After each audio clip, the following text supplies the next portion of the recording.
Yo, can you hear me?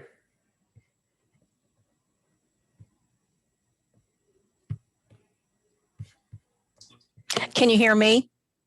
I can hear, I think that's Charlene. Charlene, good. Let me get my video up.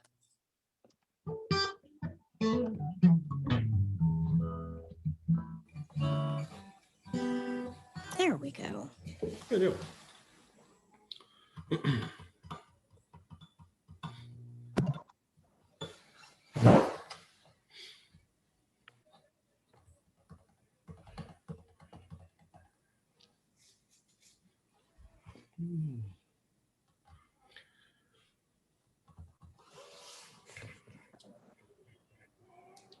Chad, you can hear us? Hear me? Yeah, I can hear you a little bit. Yeah, the headset's not working.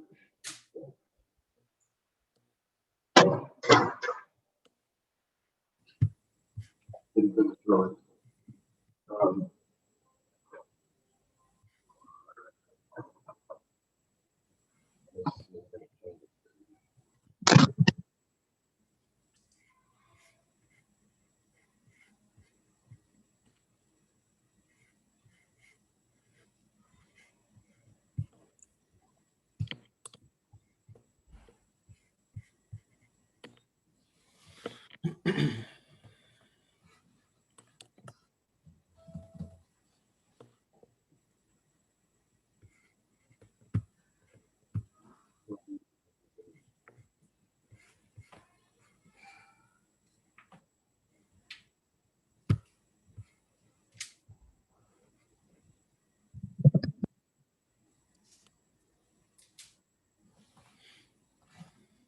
Let's see if I can change it. Well, make sure that this is after what people use in the body, so instead of making I can hear you. I don't know if that's me or not.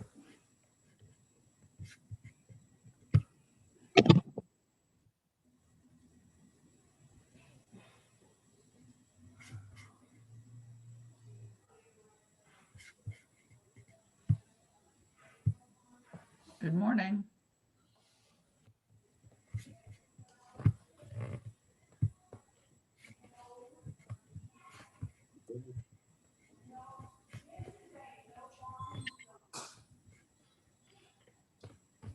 Morning, everybody. Morning.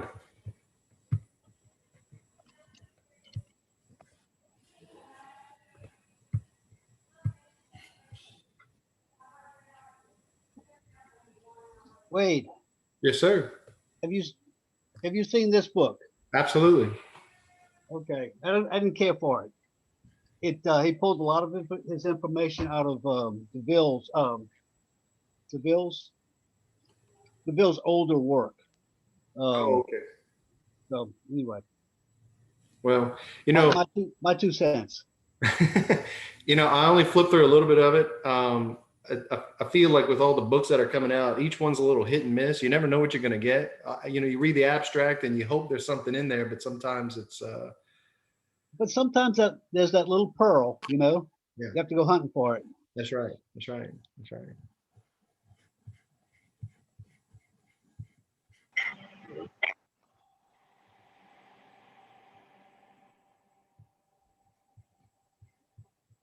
Hey, can y'all hear me or not?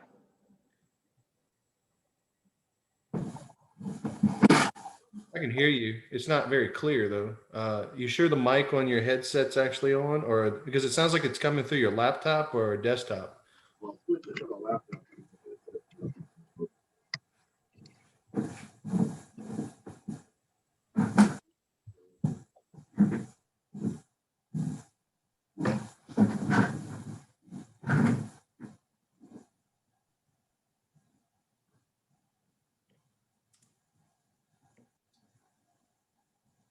I'm gonna have to try something else. If y'all can hear me, just hang on a second.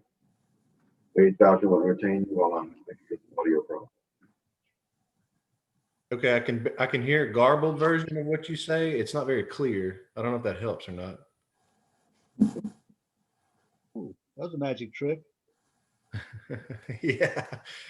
You can change the background. As you can see, I'm not actually standing with these ladies in the, in this picture. You can put a photo as your background, you see. It's high tech that I'm not aware of. Yeah.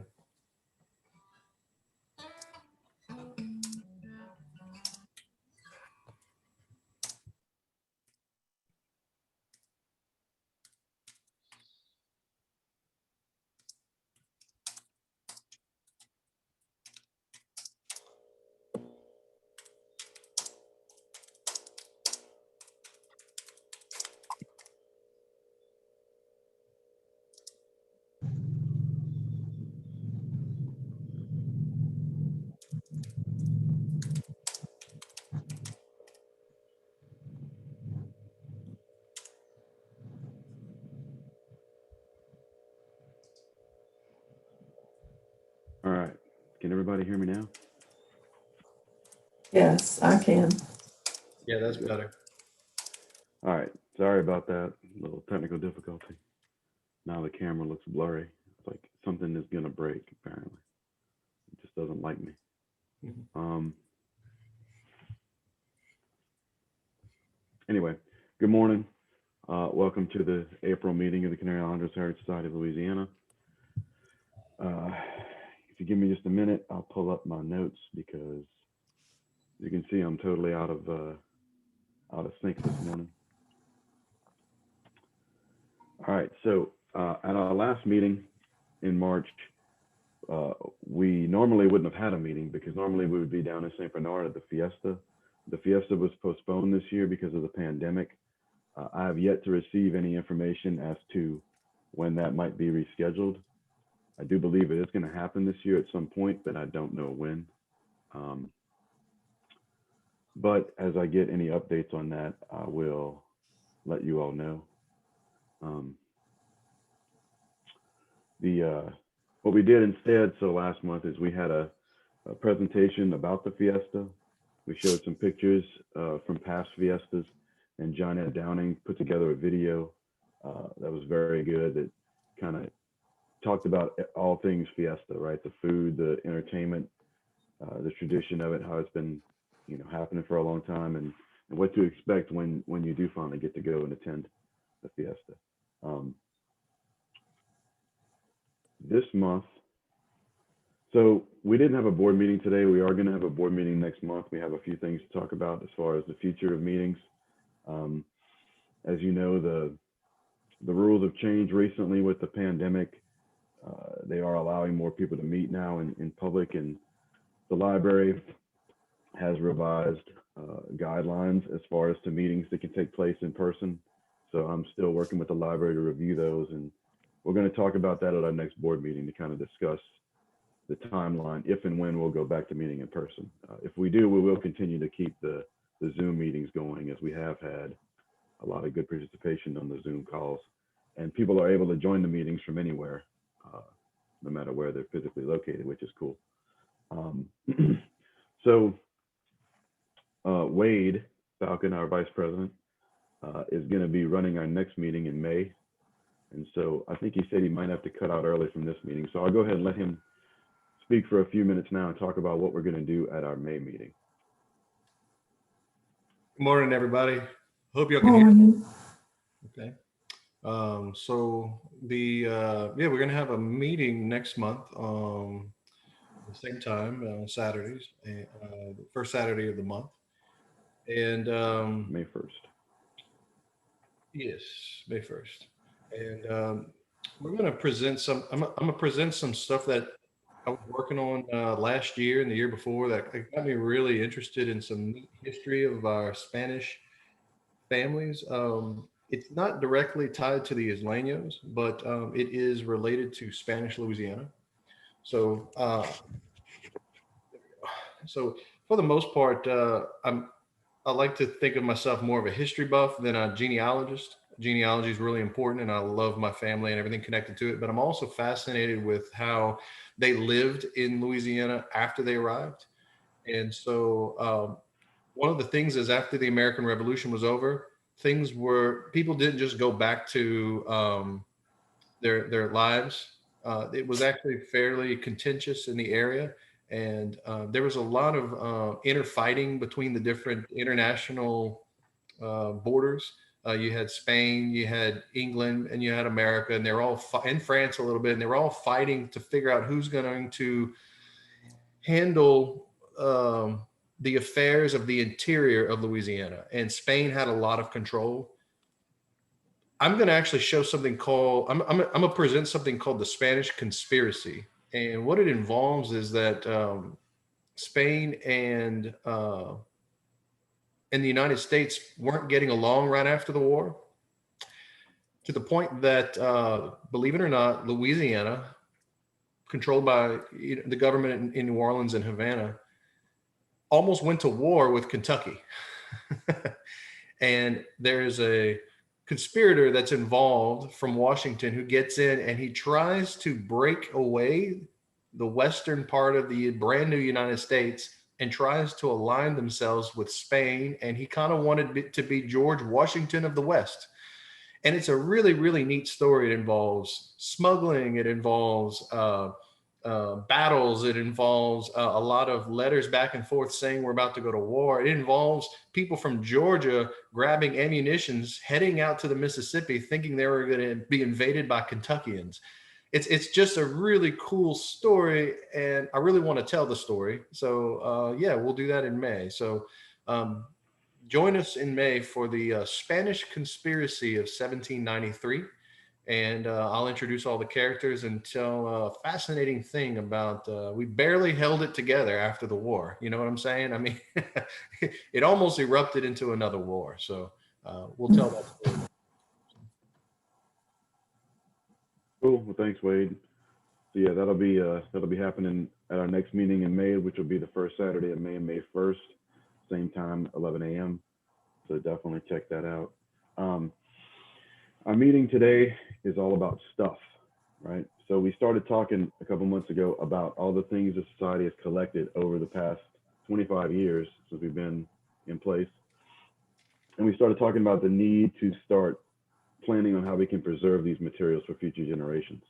Our newest board member, Johnette Downing, suggested that we speak to the State Library of Louisiana. So our speaker this month is Ms. Charlene Bonnet. She's the manager of the Louisiana Department of the State Library of Louisiana.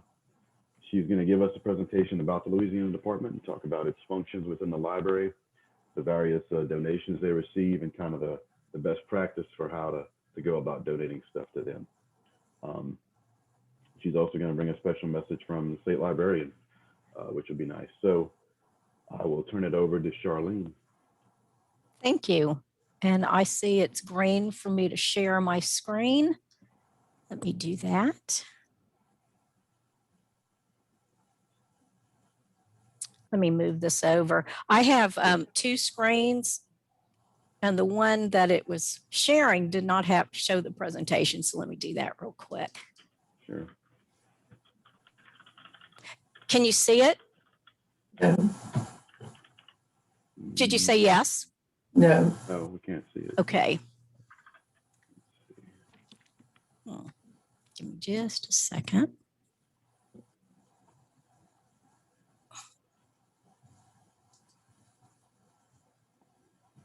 I see it. Hold on just a second. Sure. I have it saved on my desktop too. I think you have to be the host, right, Chad? No, I gave everybody the ability to share. Yeah, it looks. But I can make you the host if I need Okay. to. The only thing is you'll have to watch the waiting room. Most people should be connected by now, though. So.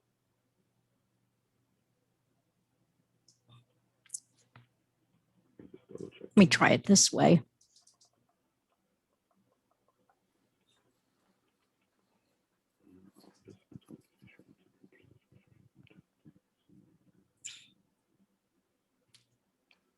I'm showing on my screen, I have screen 1 and screen 2. Mhm. And I move the PowerPoint over to screen 2. Can you see it? No. No, we still see your camera.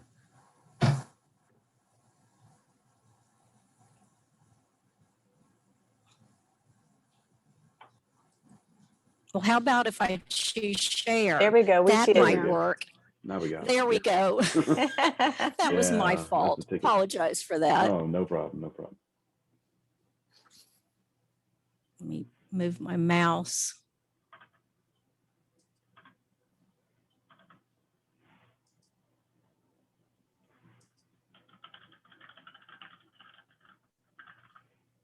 Perfect.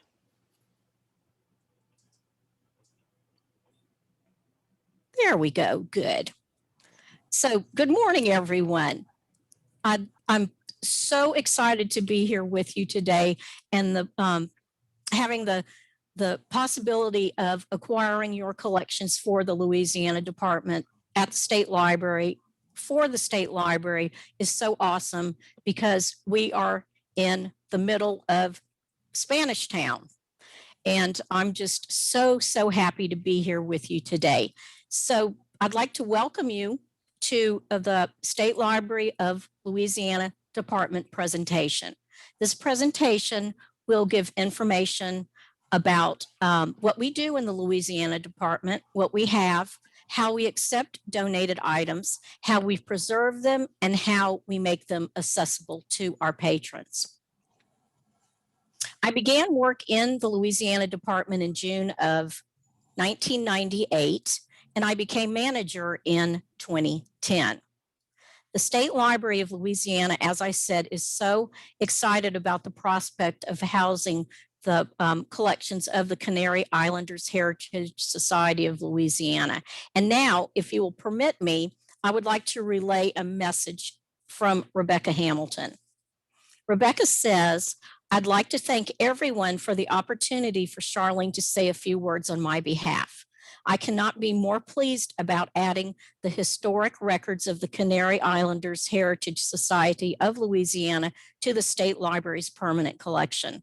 It is my goal to continue to grow our collection of historical treasures such as these so that we can tell Louisiana's complete story and share it digitally with our citizens and citizens around the world while keeping the physical records safe with us. Thank you so much for trusting us with this important part of Louisiana history.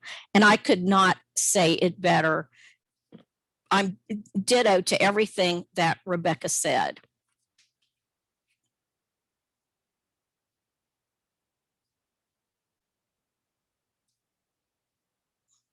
Now for a bit of history about the Louisiana Department.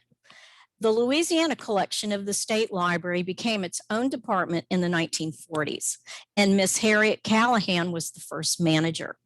The department was created to house all the materials the State Library had gathered since the library began in the 1920s. The State Library's first home was in the Louisiana State Capitol building. In the 1940s, the Old Hill Memorial Library, which you see the image at left, that's the Old Hill Memorial Library.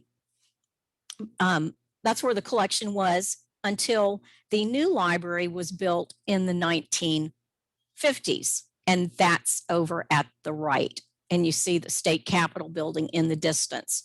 So that's still the building, the core of the building. We still have that, but in the 1990s, it was heavily remodeled. And the collection was moved from the first floor to the fifth floor. The State Library, if some of y'all might remember, the State Library of Louisiana used to be called the Louisiana State Library. And Essie Culver was our first state librarian. And since Ms. Culver, there have only been 3 state librarians, Sally Farrell, Tom Jaques, and Rebecca Hamilton, who came to the library in 2000. No, she became the state librarian in 2005. So she, her first few months on the job, she was battling Hurricane Katrina and did an excellent job with assisting our public libraries. Ms. Culver's goal was to have a public library in every parish. And so they were called demonstration libraries. And they had books that were from the state library. And then after a year, they had a tax and a vote for a tax for the library. And then the parishes and the cities after that began taking care of their library system. The state library is open to everyone. State employees have checkout privileges, but anybody can come in and use our collection. And I always tell them, if there's something that you like here that circulates, take the title down and let your library know, and they will get it for you through interlibrary loan. And so we have the interlibrary loan department, the continuing education department, which I'm going to be talking about a little more in detail because I'm involved with that with the Louisiana department. And our library development offers support and advice to the public library systems. So many years ago, the state library was its own agency, but with the reorganization in state government in the 1970s, we were placed within the Department of Culture, Recreation, and Tourism. The Louisiana department is located on the 5th floor of the state library, and we're located at the corner of 3rd and 4th Streets and Spanish Town Road. We're right across the street from the new state capitol building. So we have this meeting room on the 5th floor that is used heavily because the view is of the view outside is of the state capitol and the state capitol grounds. And so that's our capitol view room. And if you're ever downtown near the library and during our open hours from 10 to 2, Monday through Thursday, please come and take a look at that. The view is just gorgeous, except when it's foggy and then you can't see the building. So now I'm going to talk about what we do. And these are just a couple of pictures that show our Louisiana department. So we answer reference questions. And we answer reference questions from all over the world. I get quite a few from the UK and from France. And so whoever contacts us, we always try to find the answer within our collection or find out who might have it where we can refer them to someone else. And we answer questions by phone, mail, email, and walk-in customers. We pull and send interlibrary loan requests down to our circulation department for them to be sent out. And not too often do we ship something overseas, but we have done that. So we do that. And it's a wonderful, wonderful service. I'm sure y'all are aware of it. It's great for getting resources to people that they might not have in their own library collections, or a patron might not have the item that they need, but someone else has it and they can get it to them. We assist patrons in use of all of the equipment that we have that helps them with their research. We have reader printers, we have computers, we have a copy machine. But with budget cuts, some of our reader printers were malfunctioning. So what I did was I would take pictures with my cell phone, and I have a PDF scanner app on there, and that's how I would send it to the patron. And it worked out really well until we were able to purchase this wonderful item. This is a Scan Pro 3000 microfilm scanner, and you'll see that the little machine is at the right, and everything is done with a mouse. So it'll reel it forward and backward just by positioning the mouse at the base of the screen. That's where all the features are. You can adjust, you can zoom, you can scan items and save it to a flash drive. It's really, really just a wonderful machine. And I'm so happy we were able to purchase it for our patrons. We assist patrons with genealogy. And I have to say, my favorite thing to do at the state library is help people with their family history and their genealogical research. And for that reason, when someone comes into the library, they have to stop at the circulation desk right now, and they'll say, I'm here to work on my family history. They say, go see Charlene. And so I get a lot of people coming up, and I'm just so happy to help them. And they might use our maps, our books, our newspapers, our microfilm to find information on an ancestor. And we have people, well, before the pandemic, we were having people visiting us from all over the world to research Louisiana genealogy. We also create vertical files. And so all of the, and I'll be talking about this a little bit more later in the presentation, but all those file cabinets house our vertical files. And I've seen over the past few years, I've heard about libraries that might be weeding their vertical files, but while I'm at the library, we are never going to do that. I think that we have one of the best vertical file collections in the state. Sometimes I'll get a call from libraries saying that, you know, we have to weed. Would you like to have the stuff? And usually it's an absolute yes, please. And I get their vertical files and I add them to our collection. The state library has been, since it opened in the 1920s, that's when they started keeping vertical files. So I have actual newspaper articles in the vertical files from the 1920s. This is Father Pierre Lebeau. It's his obituary from an 1895 newspaper. He's who Lebeau, Louisiana was named after. He's actually my great uncle. He was my mother's grandmother's brother. And he's in our vertical file. So we have any subject you can think of.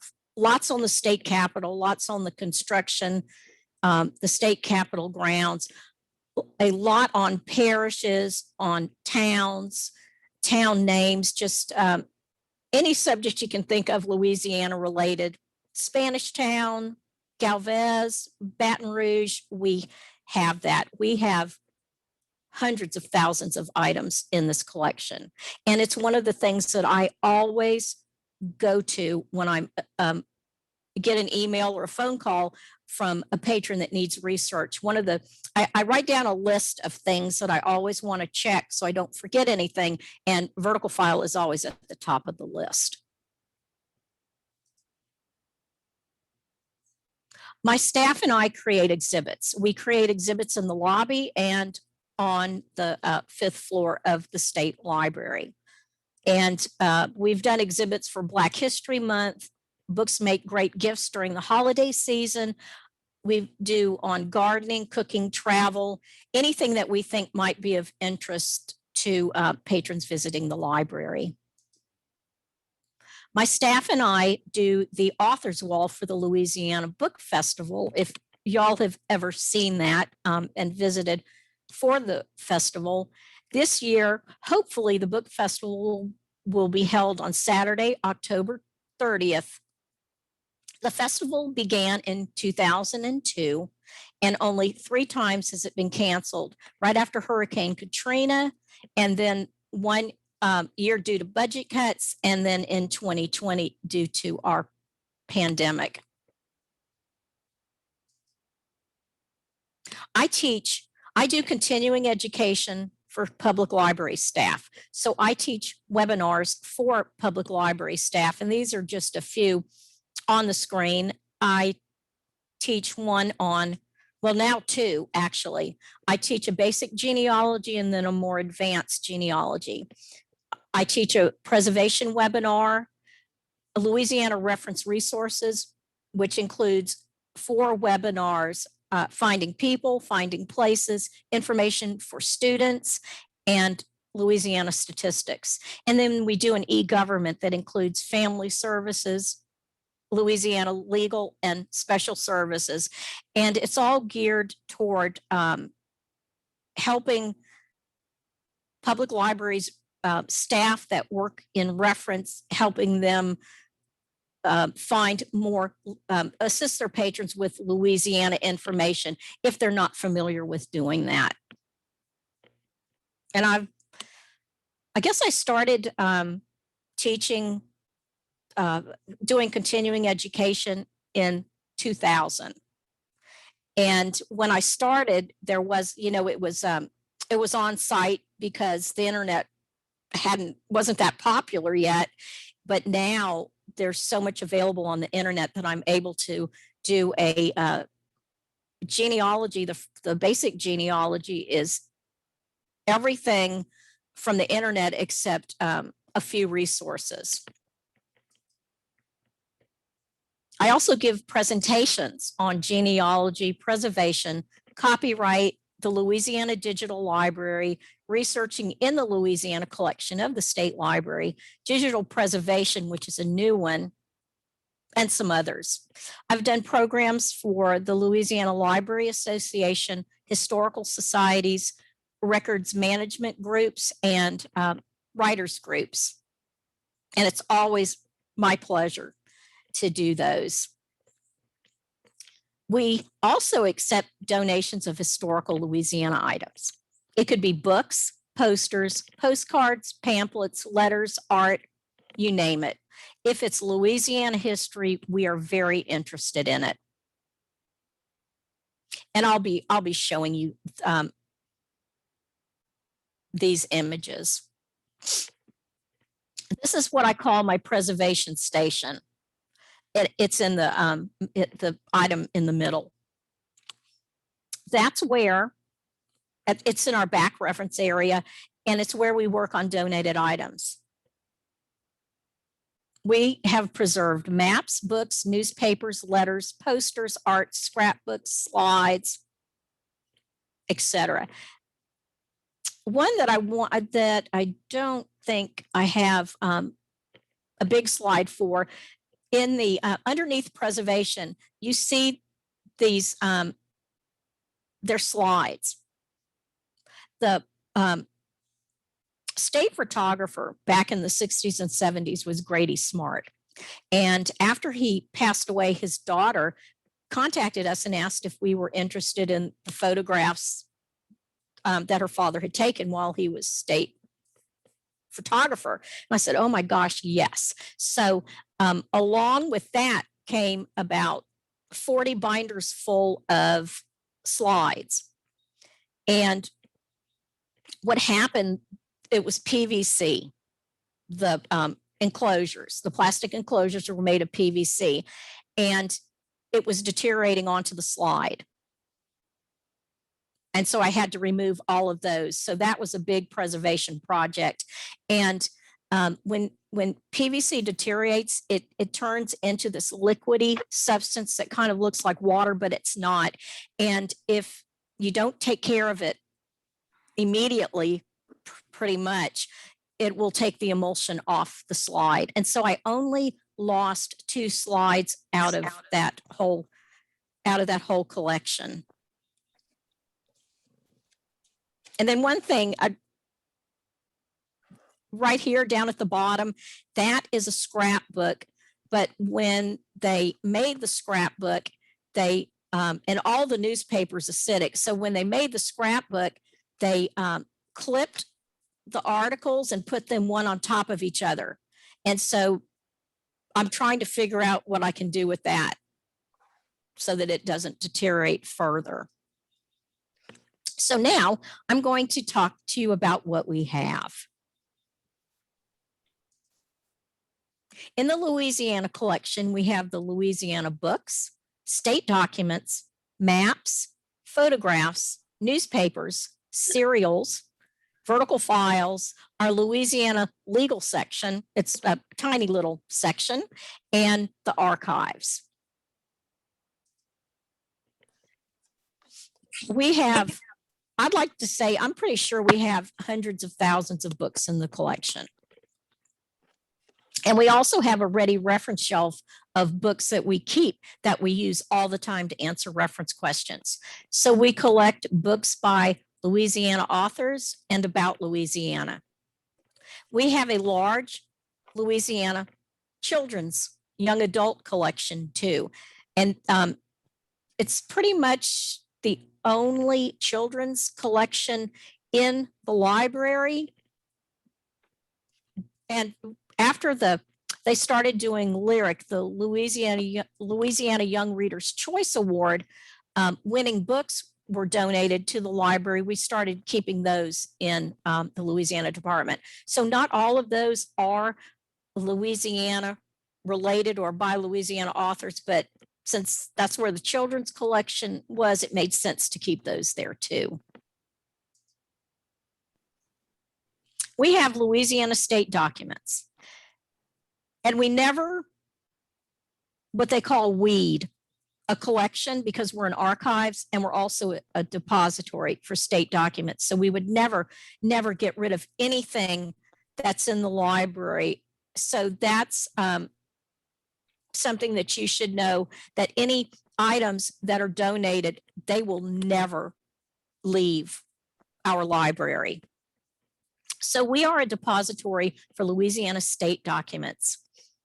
I've got some documents that date to 1803, such as our Louisiana legislative books.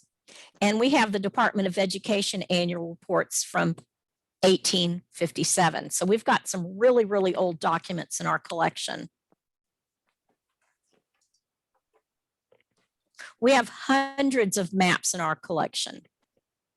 The first map is of Louisiana with a New Orleans insert and is dated 1833. The next map is an 1847 map of Louisiana. The last map is from 1949, and it is a levee map. We have maps in the collection from 1699 to current. Now, a lot of those earlier ones, it's written on them that they're photostats. They're not original maps. Maps, I love maps. We get questions from people on when did a town first appear, or when did a road first appear? And I often use maps to track that. We have a huge photograph collection, maybe about 65,000 photographs. And then my staff and I are currently working on more photographs to add to the collection. Subjects include fishing, oil wells, houses, rivers, governors, new and old state capital, Acadians, plantations, cities and towns, and much, much more. So let me tell you about the 6 in the slide above. At the upper left is a family in the 1930s. They're in Ponchatoula picking strawberries. The photograph next to it is the new state capitol after it was constructed. And you can see the tiny, tiny little plants that they landscaped with that are so large now. The next photograph was from it's at the Louisiana State Museum. It's during World War II, and she is teaching soldiers how to dance. The photograph at the bottom left is from the 1970s when the Senate chamber was bombed. That happened in April of 1970.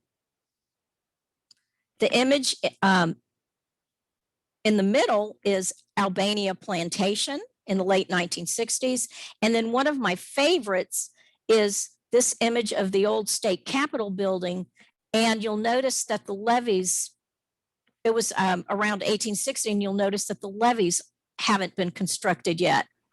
And so whatever was down by that river often flooded. I had a quick I've question. got If that's some okay. I've got some photographs to show you.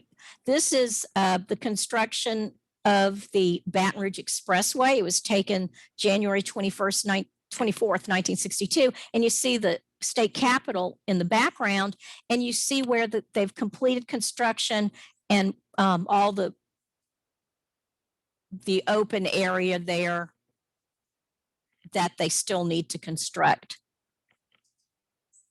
This is another image showing the newly, where that arrow is, that is the newly constructed DOTD building. And you'll see where the construction ends and all of that, past that, that needs to be removed. A lot of businesses and houses were taken away to create that.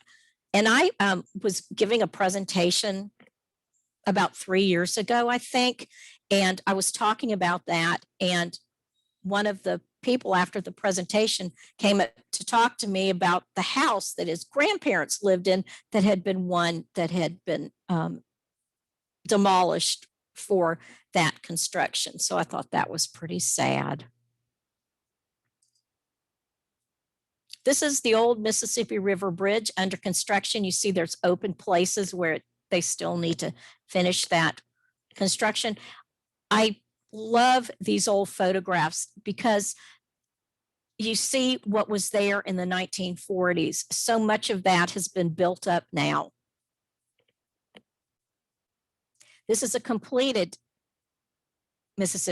old Mississippi River Bridge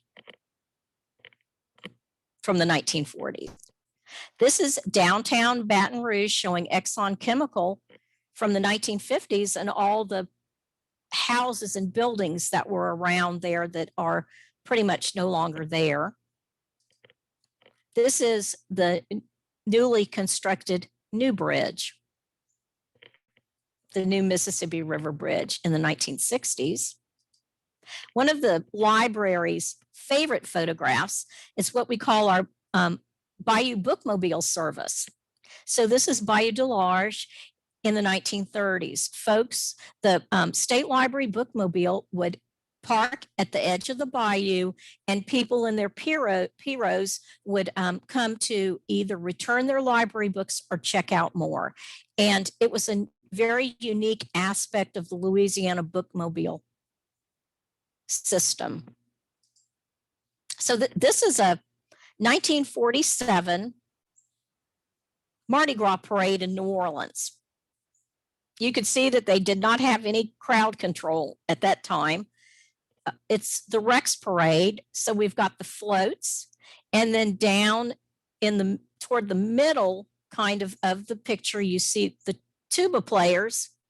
And then over to the right, you see the flag where they're turning onto Canal Street. I look at this photograph. I love it. It's so historical, but it just looks so dangerous to me. This is a marriage that occurred in the 1920s in Lafayette. The family donated this to our collection. We have Louisiana newspapers on microfilm. We have the larger Louisiana cities on microfilm. And we have the microfilm stored in the cabinets that you see at the back of the photograph behind the reader printers. You can see our older reader printers, the newer Scan Pro 3000, that's not in the image. This can be that, but we do have another digital reader printer off to the right that looks like a computer, but it's actually a digital reader printer. And my favorite, well, I say my favorite, I find that the more technological things get, the faster they break. And this reader printer is from the 70s. And when my reader printers were starting to malfunction, This was my trusty go-to one that I could go and get information for a patron.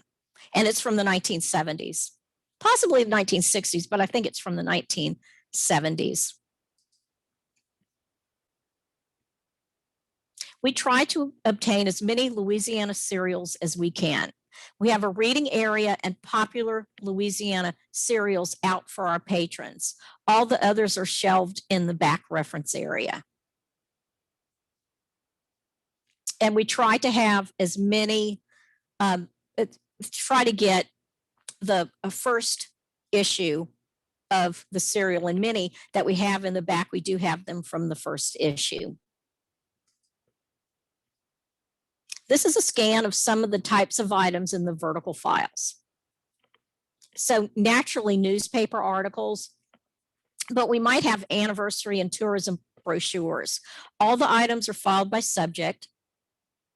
We have vertical files on biographies on people, famous criminals, towns, universities, parishes, songs, governors, all the state symbols, hospitals, historic buildings, just so much more. They fill 35 5-drawer file cabinets. And as I mentioned earlier, they've been kept since the 1920s. They're great for historical Louisiana research. We have public access computers. They're all at the front of the 5th floor now. But we do have the table still at the back that offer an excellent view of the Mississippi River. Some of the interesting items in our collection include our Louisiana city directories. The one in the picture is from 1886. And that's one of the few really, really old city directories that patrons can still handle. Ones that have fallen apart, we've put them in acid-free boxes and they're in the back, and they can still access them, but it's not up on the shelf. We have the New Orleans city directories on microfiche from 1805 to 1859, from 1860 to 1935 on microfilm, and in print from the 1920s pretty much to current. With the past budget cuts that started around 2008, we have probably bought the city directories every 2 or 3 years. We have the Baton Rouge city directories on microfilm from 1902 to 1935 and in print from the 1920s pretty much to current. We have telephone books for towns and cities as early as the 1940s.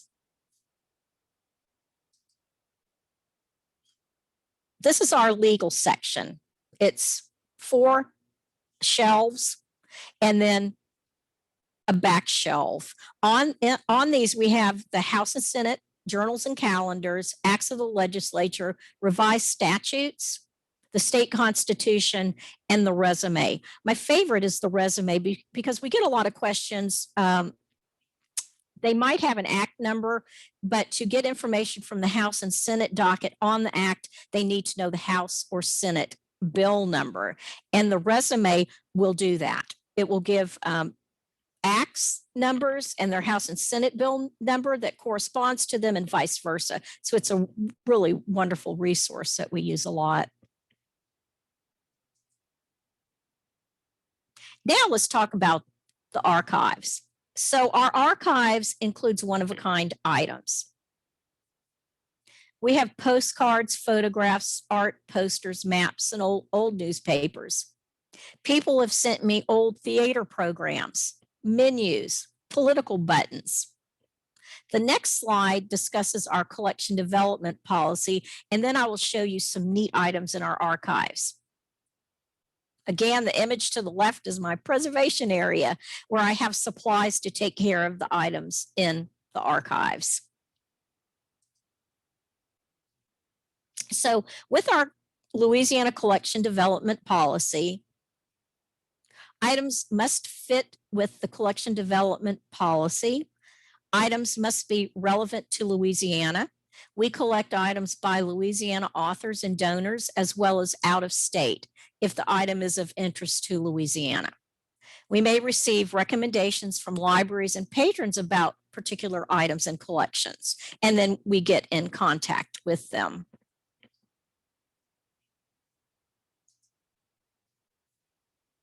Let me make sure that thing.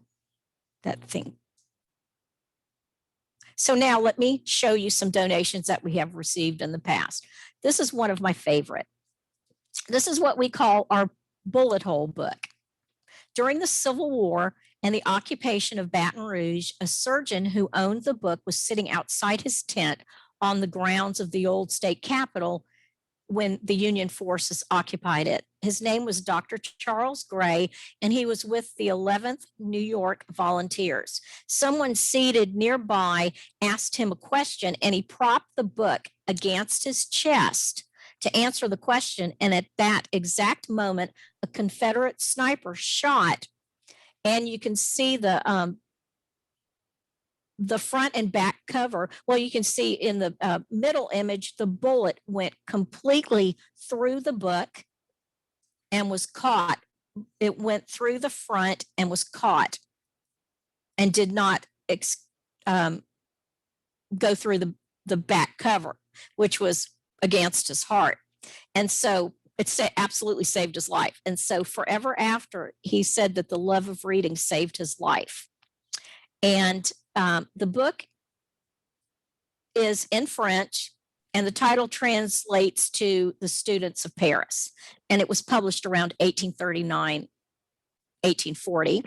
And it was given to the library by the surgeon's family. And I think it came to the library in the 1970s. This is a copy of Les Sennel, which was published in 1845. It's an anthology that Armand Lanouse put together. The book includes 85 poems written by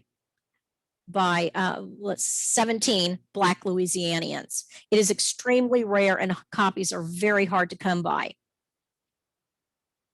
The musician, Zachary Richard, a few years ago, located a copy in Canada, which was then purchased by the Haney Foundation of Louisiana. It was gifted to Zachary Richard, who then donated it to the state library. And we're very, very pleased to have this in our collection. And you see where we sent it around to different venues in the state as an exhibit. We also have Minnie Harper and Frank Leslie illustrated newspaper illustrations in the collection. Some years ago, there was a Blackwell fund that the state library had that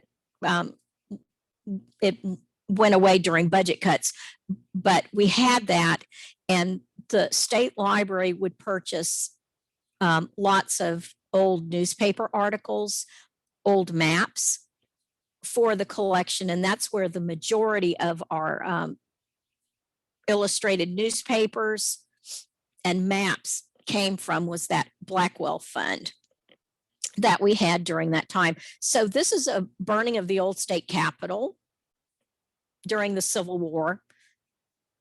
It's dated around 1862. One of my favorites is this early streetcar in New Orleans. It's 1854, and you can see that it's pulled by horses, and it's kind of like a wooden box with a door and windows. So that's a very, very early streetcar from New Orleans. This is an inkwell that belonged to Governor Fuqua, who served as Louisiana's governor from 1924 to 26. And then his canes, a collection of his canes. The inkwell and canes were donated by the governor's family. A lot of those past two and then this one, those were in the collection before I began working in 1998. So raised hand sculpture was created by Steele Burden, who I'm sure you're aware donated the land for the Rural Life Museum in Baton Rouge. He did many sculptures and he donated this one to the state library. This is a Rex Mardi Gras letter opener that was donated to the state library. It is from 1910. We have old newspapers from 1803. This is examples of the New York Herald. And the reason we have the newspapers that aren't Louisiana newspapers, but they are Louisiana Purchase newspapers. They're discussing in the newspaper, they're discussing the Louisiana Purchase. And so that's why we have those in the collection. And we have some from Boston and New Hampshire. We have proclamations by the governor. These are two proclamations that I chose for this presentation for Thanksgiving. They date 1879 and 1886. And President Lincoln proclaimed Thanksgiving an official holiday in 1863, though people were celebrating it before that time. We have the historic preservation standing structures. Some years ago, the Office of Historic Preservation donated these files to us. They are the standing structures, all the documentation for Louisiana structures that are on the historic register. They sent somebody over and they're all scanned now, or the majority of these are scanned. We still have people that come to the library to use them, but they are scanned in the, if you go to the Historic Preservation Office website and access the Louisiana Historic Register database, you can see the scanned images that they've added to that database. One of my favorites was the Borden Dairy in Baton Rouge. So if you have a chance to look at that, the old photographs of the Borden Dairy, they're just wonderful. And they've got some drawings.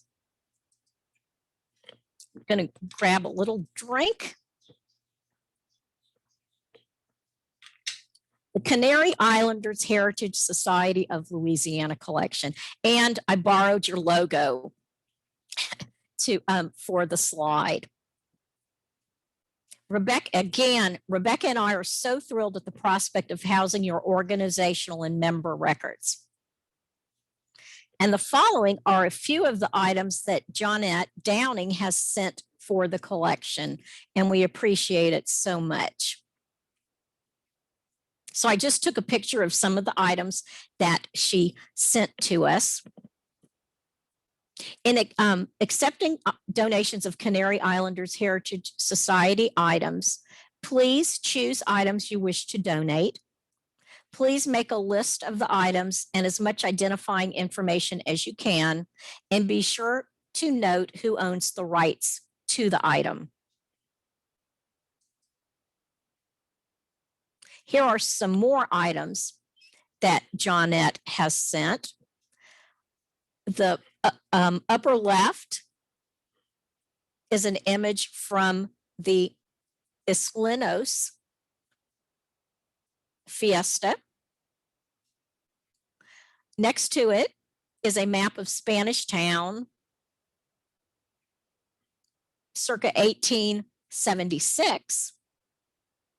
An online book on Tenerife lacework at Wright, which I loved looking through as I was processing that. That lacework is absolutely gorgeous. Galvez Town map from 1794, and then a Tenerife tile. And recently, Johnette sent me these documents, and I just had to add them to the presentation. these will be a great addition to the collection because we have very few certificates of baptism. So I was very, very thrilled to get these. Thank you so much, Johnette. These are wonderful. So this is the master list. It's a small portion of the master list. It's longer than this.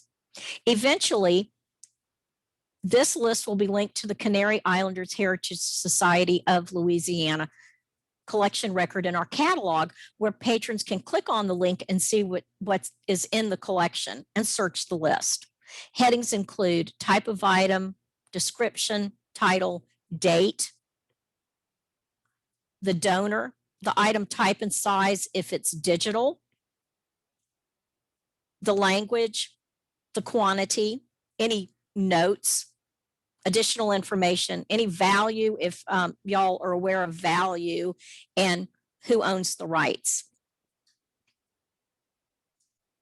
When sending items, please include as much information as you can.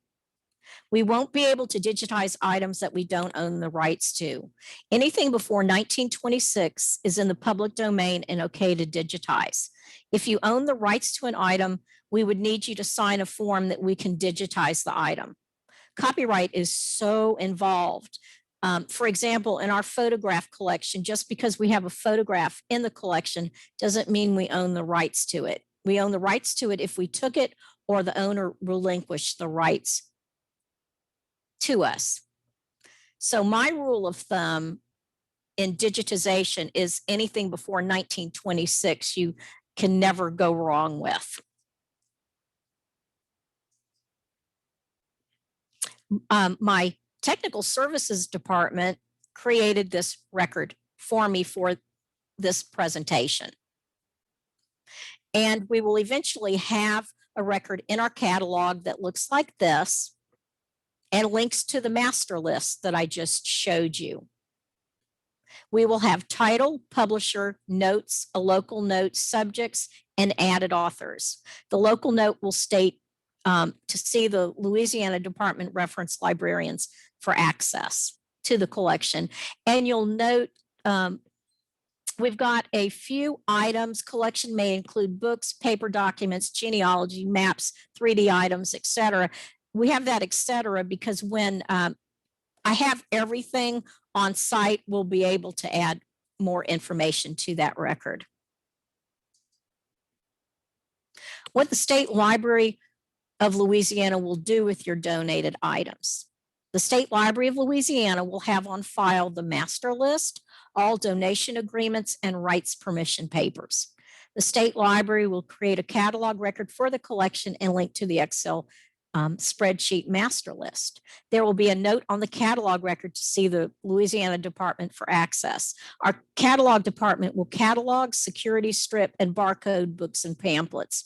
Other items will be placed in acid-free file folders and in acid-free boxes, and the folder or the box will be barcoded. That last part will probably be the Louisiana Department doing that. And one thing I did not add is that your items will always be safe with us and they will never leave our facility.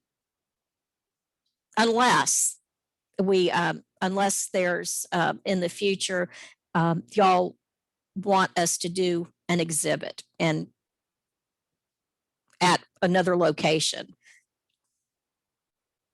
We have done that before. So, then it would move off site for a while, but other than that, it would always remain with us.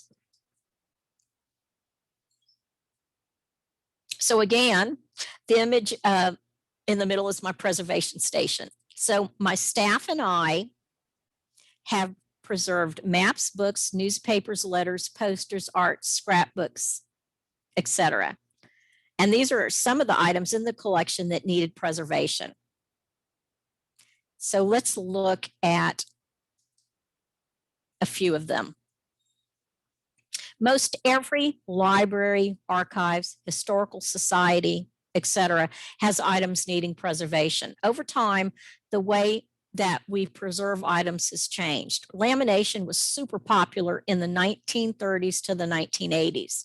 We no longer laminate because as it deteriorates and loosens from the item, it can lift pieces off the item. Years ago, many items were stored in improper enclosures because either that was what was available to purchase or it was acid-free and became acidic over time due to the acidity of the item it was holding. Now there are paper production standards that have helped a lot. Let's look at number one. Number one was a folded map, but it's been open to lay flat. Any maps, if they're folded, eventually they're going to darken along the folds and eventually tear.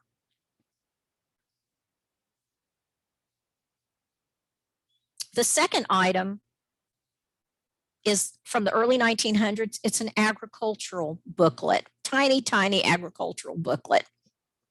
And someone back then bookmarked a page and they folded the piece of paper over the page. And I've removed that page so that you can see what the color of the item when it was originally produced and see how it's turned acidic over time.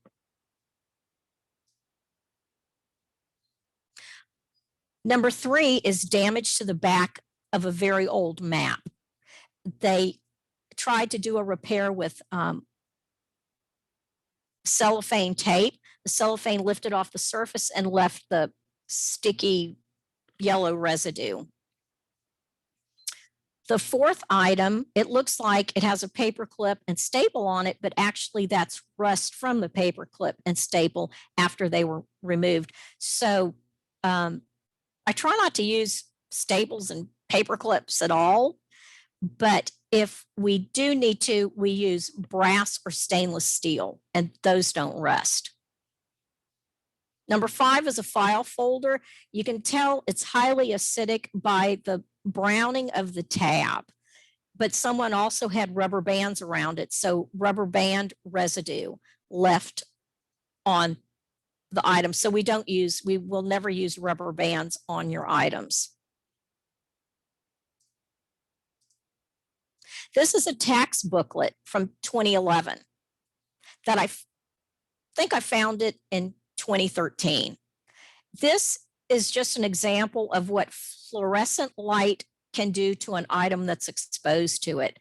So the item, the 2011 tax booklet at the bottom was the top one in the box. This was the second one. It completely faded the red. So we have in our archives now, we have a light switch where we can turn lights on and off. So sunlight and fluorescent light are both ultraviolet light, and you can't fix it. It's the damage, light damage is permanent. So what I've learned over time and from workshops that I've attended on preservation is that humans cause the most damage to collections, whether it be through use or improper handling or preservation of materials. Heat, humidity, and light are also factors. We can't halt deterioration, but we can use our preservation methods to slow the process. So with temperature, the colder the better. But since patrons have to use our facility, we keep our temperature between 68 and 72. Our back archives, where your items would be housed, is 67. And as I mentioned, we turn off our lights in our archives when they're not in use. So we monitor the temperature. We avoid direct sunlight and fluorescent lights. We turn off those lights when we're not back there using items. We try to keep items 2 inches away from walls. If there's a pipe leak or rain comes in, heaven forbid, it would run down the wall and not hit the items. We don't allow food or drink in our archives. We use proper housings, and we do practice good housekeeping.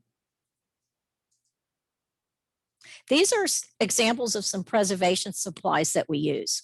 We use non-acidic boxes, folders, and what are called insert papers. And if I have an item like a scrapbook, I will put an insert paper between the pages so that the acidic item on one side does not increase the acidity of the item on the other side. It's going on to the insert paper. Floor flap enclosures, that's the bottom image. It's great for little tiny pamphlets.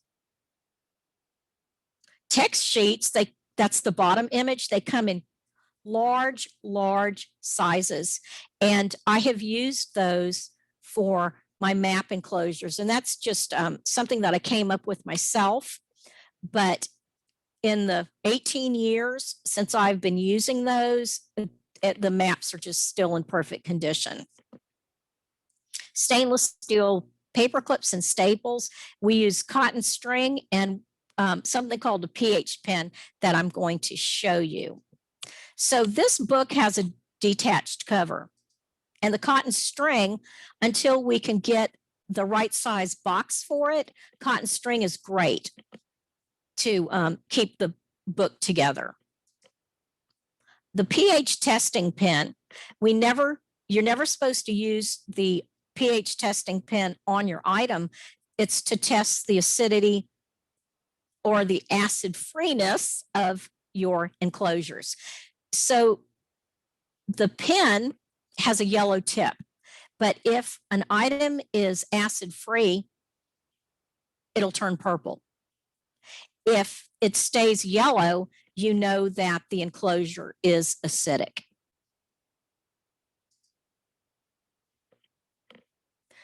For storage of our materials or your materials and the collections of the State Library, we make sure that our furniture is powder coated baked enamel steel. We have flat files that are 2 inches deep, and none of it is made of wood. Wood has lignin in it, which causes, if it's enclosed, it causes off-gassing, which can eventually harm a collection.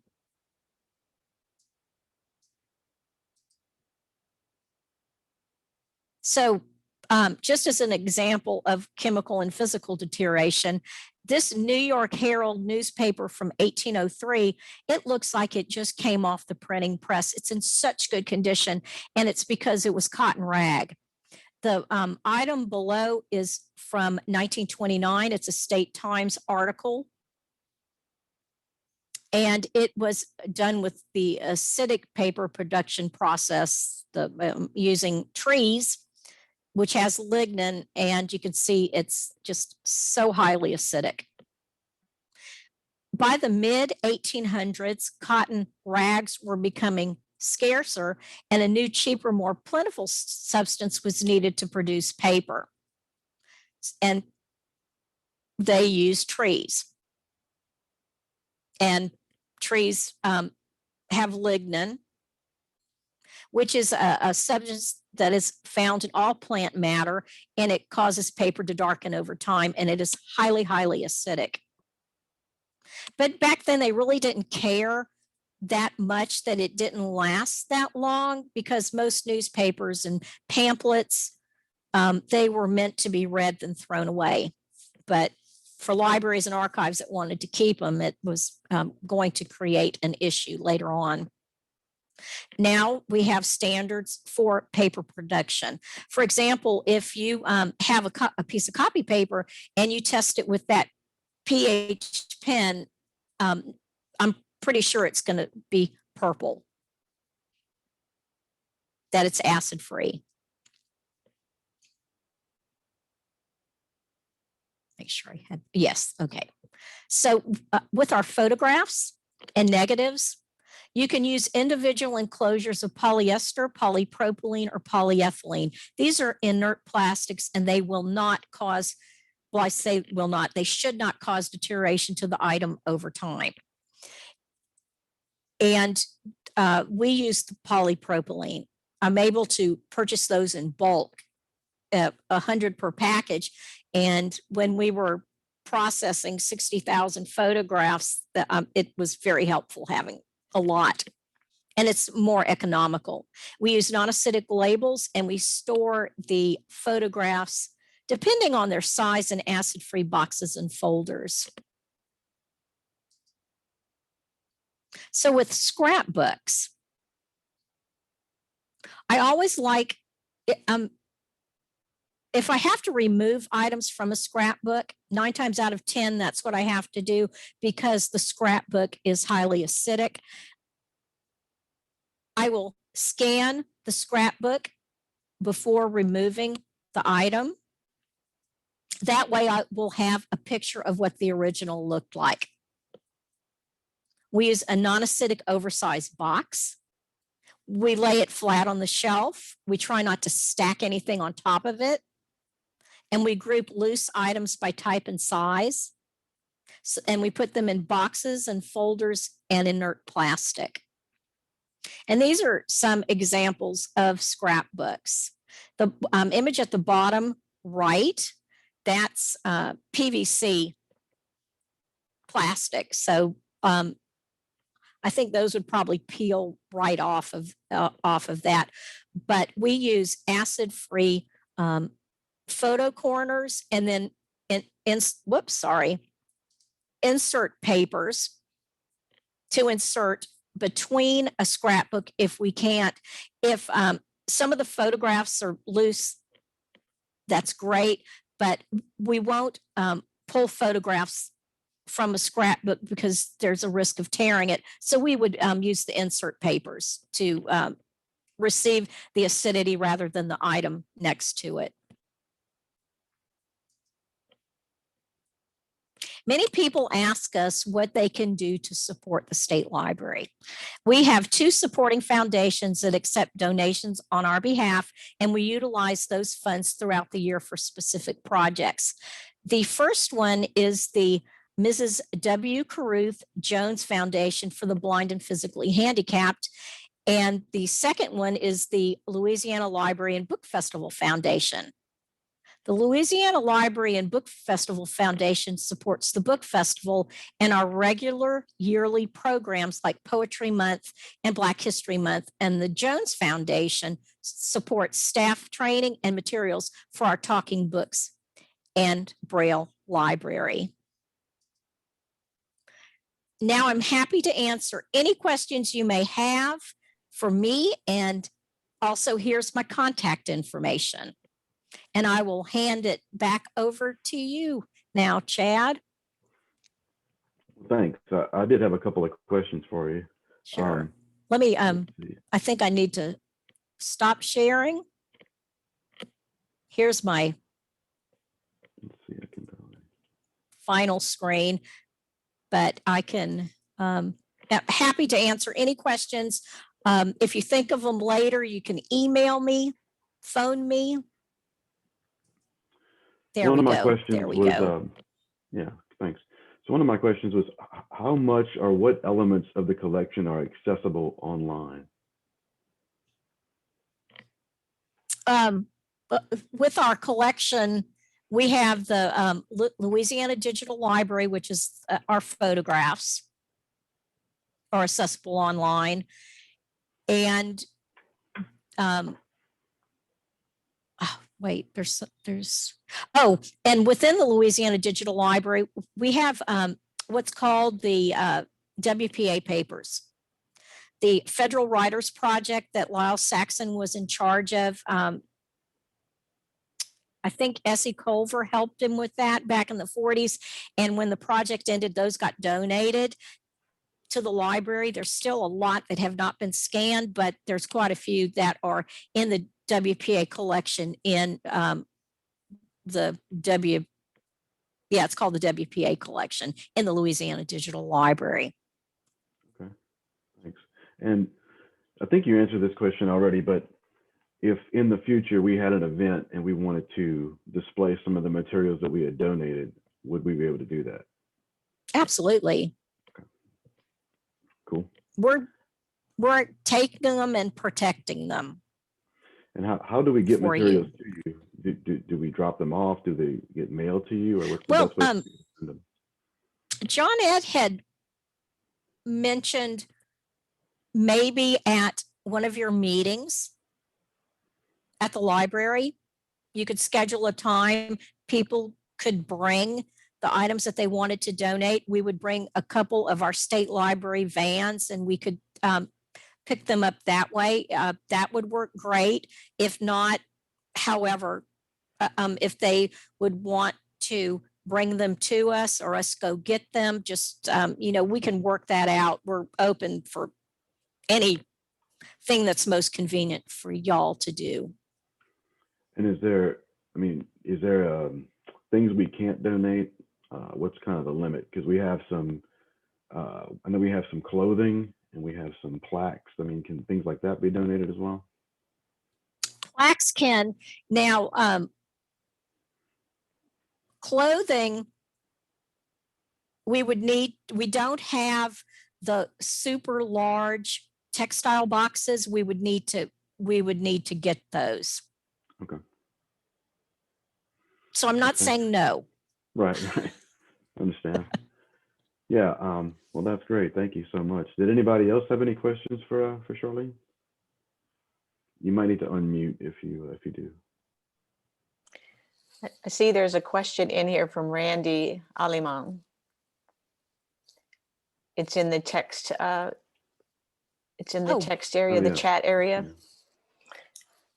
Yeah, he was asking if you had any burial records from funeral homes. No, we don't have burial records from funeral homes.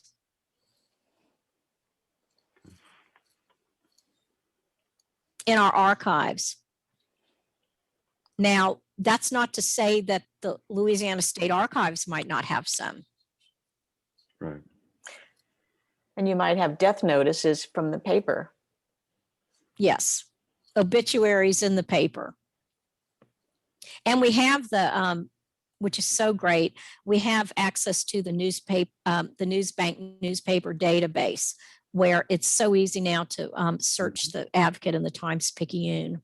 Yep. And I know some people were mentioning, I think it was Wade, I think he's no longer on the meeting, he had to go, but he has a lot of maps that they don't belong to him that he got from online. And I had 2 of those that I submitted to you. And if we know where we got those maps online, we can still send those to you and then show you the link. Because he said, well, Yes, I don't and, own those maps, but we can still send you all of that. right. Sort of thing. And I can contact the website to ask if we can digitize it. Right.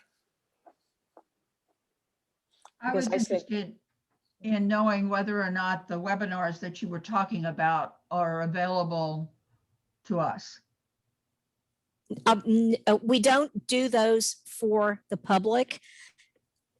I do those just for public library staff. I think the East Baton Rouge Parish Library might have some programs that they do.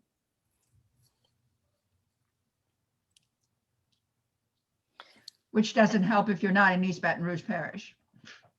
Ah, very true. I think some of the other parishes now, not the webinars that are part of the library development, but that doesn't mean I couldn't do a presentation like I've done for you today on genealogy. I've gone and done that for historical groups, writers groups. So yes, I would be able to do that. I also wanted to mention personal stories. Like one of my uncles, he was a Rodriguez, Henry Rodriguez. He was one of the people who helped build the Santa Ma Catholic Church. So I wrote a personal story and I cited the information. I sent Charlene the story that I wrote just so that history would be there. I sent her his tombstone photo, a photo of my uncle, and then where there was the citation of where I found that he was one of the builders.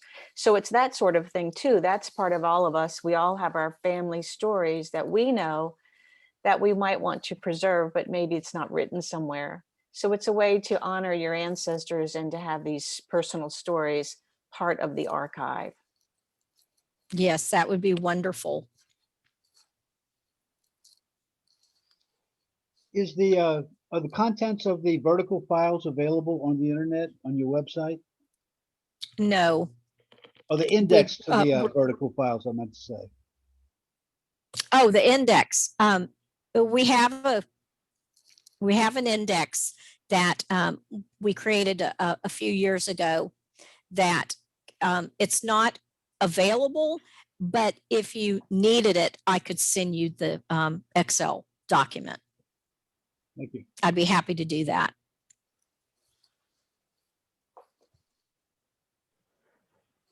Yeah, someone had a question in the chat about how would you find the personal stories that people submit, and I believe that would be the Excel sheet that you showed that's going to kind of keep an inventory of everything Yes. that's donated. Right.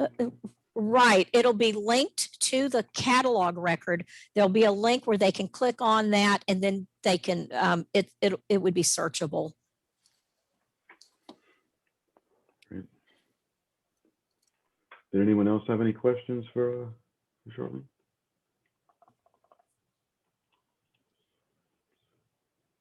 All right. Well, I do have something to thanks. say Oh, about, go ahead. Chad, about Yeah. the personal stories. It is helpful to cite, have some kind of like a citation. Like for me, it was in the Jambalaya. It was Ascension Parish Libraries used to do that publication Jambalaya. And the reference that my uncle was one of the builders of that church was in there. So I was able to attach that as documentation that my personal story was accurate and factual and was actually cited. So it helps with those types of personal stories to attach some kind of document, just that's called a citation. Yeah, that's good information. Yeah, thanks. So yeah, thanks so much, Charlene, for your presentation. That was great. Sure. I want to encourage everybody to start thinking about what materials you have that you could maybe donate. Start making a list or get some ideas around, things that we could donate for this collection. I think it's important. It'll be something that, future generations can go back and reference and be able to learn as much as they possibly can about our story, the story of our ancestors. What we'll do is, if you can start to get together some kind of a list, we'll plan on a future meeting to kind of organize where we can all get together and bring those materials to the library. And then we'll coordinate with Charlene so that she can have either herself or some folks to work with her to come by and collect those. I'm sorry. I got You a got question. Yeah, go ahead. My name's Bill Martinez. How y'all doing? All right. All right. Now I wanted to get back with the family documents. Like personal stories. Can you repeat that again for me?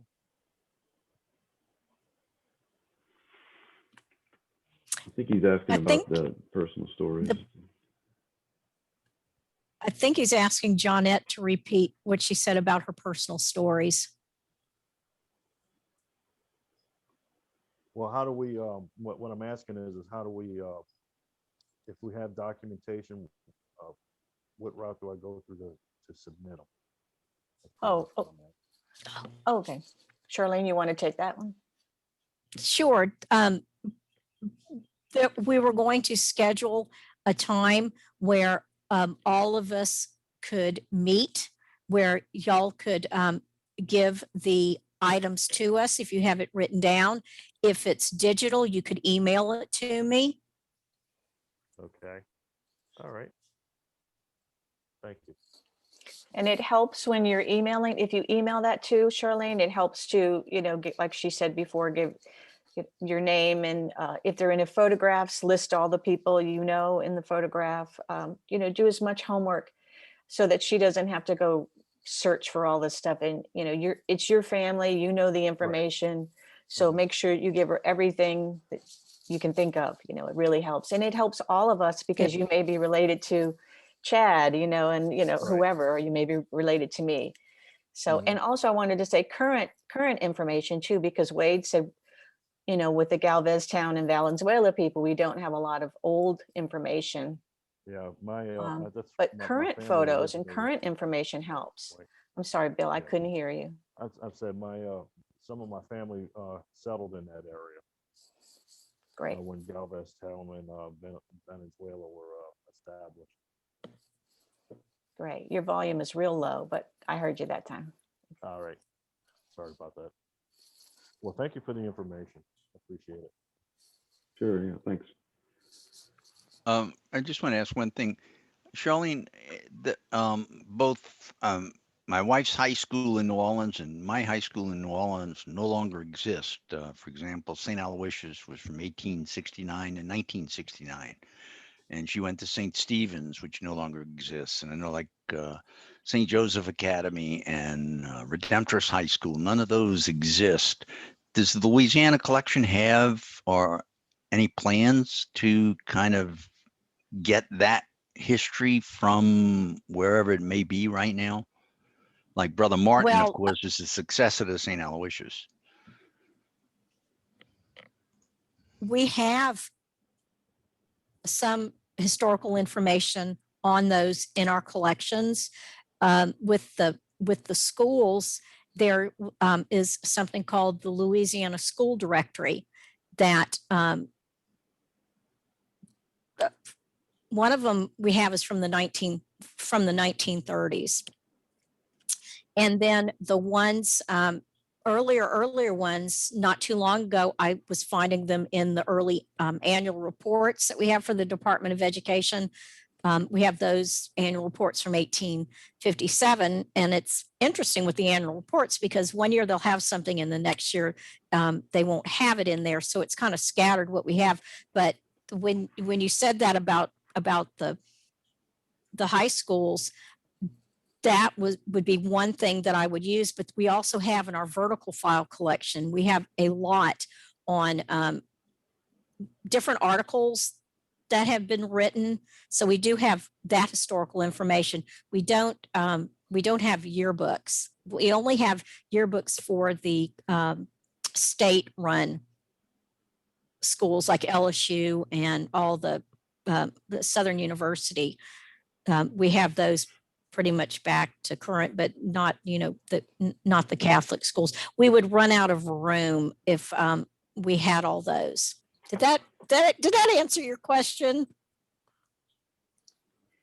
Sort of. It was like I remember being in high school and looking at the class photographs on the walls from the 1920s to the 30s, and my older brothers and my uncles who had gone to the same high school. And since they closed, I know Brother Martin probably has that going, but for example, my wife's high school and my sister's high school, I mean, they're just gone. But I assume the Archdiocese has something on them. But oh, yes, you did answer. Thank you. Yeah. Okay.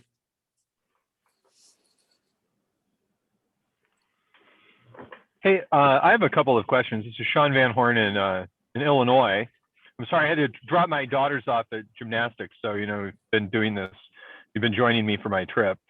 My question is, what exists in the archives now about Spanish Louisiana? And two, how do we search both existing archives and also when we put Isleño materials, in the archive, where do I go? Just practically, how easily searched, how am I going to be able to look things up and sort of scroll through things?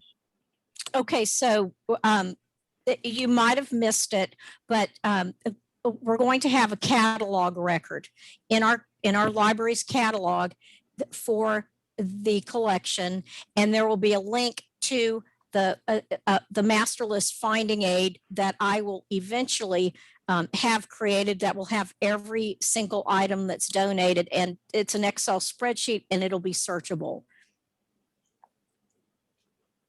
And you asked what we have in the collection on already on sort of Spanish Louisiana. There's okay. obviously huge history of Spanish rule, et cetera. Right. especially yes, and especially downtown Baton Rouge.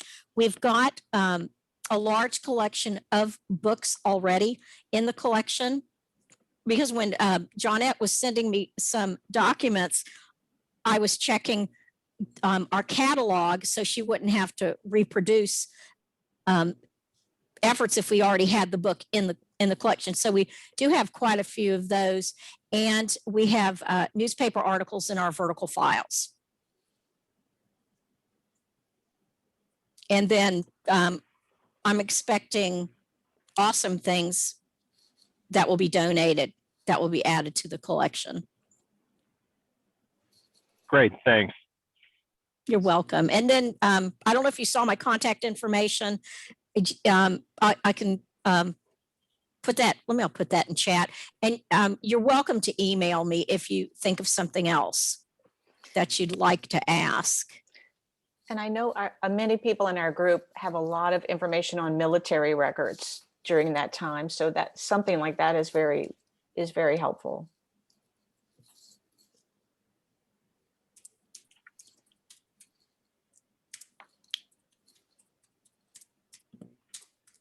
And if anyone thinks of a question for Charlene and you don't have her contact info, you can always just email me and I can pass that along to her. Did it pop up in chat? They got a whole bunch of stuff. I don't see it. I think it, okay. It's there. It's in the chat. Her email address. Oh, good. Okay. I didn't know if it had. Okay, great. Yeah. And anything I can answer, I'll be so happy to. And if I don't know the answer, I will find it out. Great. Well, thanks again for that presentation. It was great. Good information. And I hope that we can. Thank you. I hope that everyone can come up with at least a few items that we can gather together and donate to this important collection. Just a reminder, our next meeting is Saturday, May 1st, 11 a.m. And Vice President Wade Falcon will be talking about the Spanish conspiracy.